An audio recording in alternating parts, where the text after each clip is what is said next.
आप सभी का स्वागत है दोस्तों मेरे YouTube channel Faizan Ahmed official पर। और आपने प्ले की है मेरी पेश करदा ऑडियो सीरीज़ भारत के मुस्लिम स्वतंत्रता सेनानी।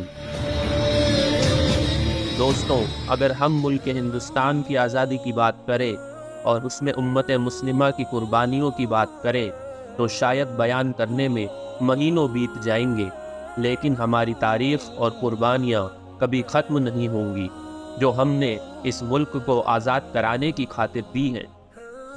हमारी सीरीज़ की चौथी किश्त में आज हम ऐसे मुजाहिद आज़ादी हिंद के बारे में बात करने वाले हैं जिनका नाम आपने शायद ही सुना होगा, लेकिन उन्होंने मुल्क की आज़ादी के लिए बहुत बड़ी कुर्बानी दी थी। आखिर कौन है वो शख्स और क्या थी वो अहम और बड़ी कुर्बानी, यह जानने के लिए आज की किश्त को आखिर तक ज़रूर सुनिएगा ताकि आप उस शख्सियत को अच्छे से जान सकें। दोस्तों, आज हम बात करने वाले हैं उस मुजाहिद आज़ादी हिंद के बारे में जिन्होंने राष्ट्रीय भारतीय सेना को बनाने के लिए नेताजी सुभाष चंद्र बोस को 1 करोड़ रुपए दिए थे। और ऐसा नहीं था कि 1 करोड़ इनके पास पड़े थे और उठाकर दे दिए, बल्कि इन्होंने अपनी संपत्ति को बेचकर यह 1 करोड़ की रकम जमा की थी और नेताजी सुभाष चंद्र बोस को फौज बनाने के लिए दान कर दिए थे। दोस्तों, उस शख्स का नाम अब्दुल हबीब यूसुफ मरफानी था। अब्दुल हबीब यूसुफ मरफानी धोराजी सौराष्ट्र के रहने वाले एक ताजिर यानी बिजनेसमैन थे। आप मेमन खानदान से ताल्लुक़ रखते थे।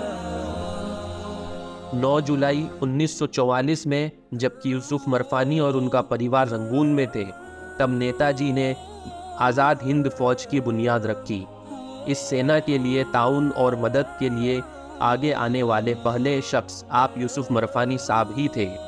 उन्होंने अपनी पूरी प्रॉपर्टी को बेचकर इस फौज की मदद की थी, जिसकी वजह से नेताजी ने इनको सेवक हिंद का खिताब देकर शुक्रिया अदा किया था और इस तरह वह यह खिताब पाने वाले पहले शख्स बने।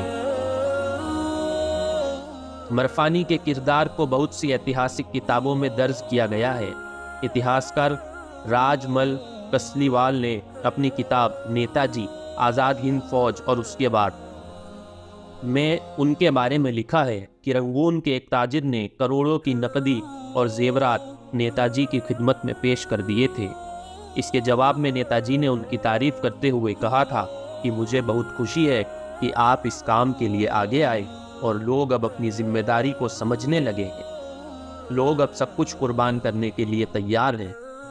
जो कुछ हबीब सेठ ने किया वो काबिल तारीफ है और जिन्होंने इस मातृभूमि के लिए योगदान दिया है वो सभी तारीफ के पात्र हैं। केवल मरफानी ही एकमात्र मुसलमान नहीं थे जिन्होंने आज़ाद हिंद फौज के लिए योगदान दिया था, बल्कि ऐसे कई छोटे बड़े योगदान हैं जिन सभी को गिनाया जाना मुमकिन ही नहीं है। इसके बावजूद आज मुसलमानों की देशभक्ति पर कई सवाल उठाए जाते हैं।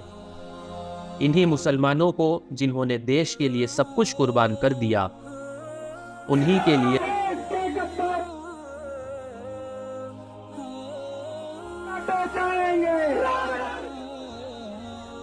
जैसे नारे लगाए जा इन्हीं मुसलमानों की मस्जिदों के सामने जाकर भड़काऊ नारे लगाए जाते हैं। इन्हीं मुसलमानों के खिलाफ हिंसा भड़काई जाती है।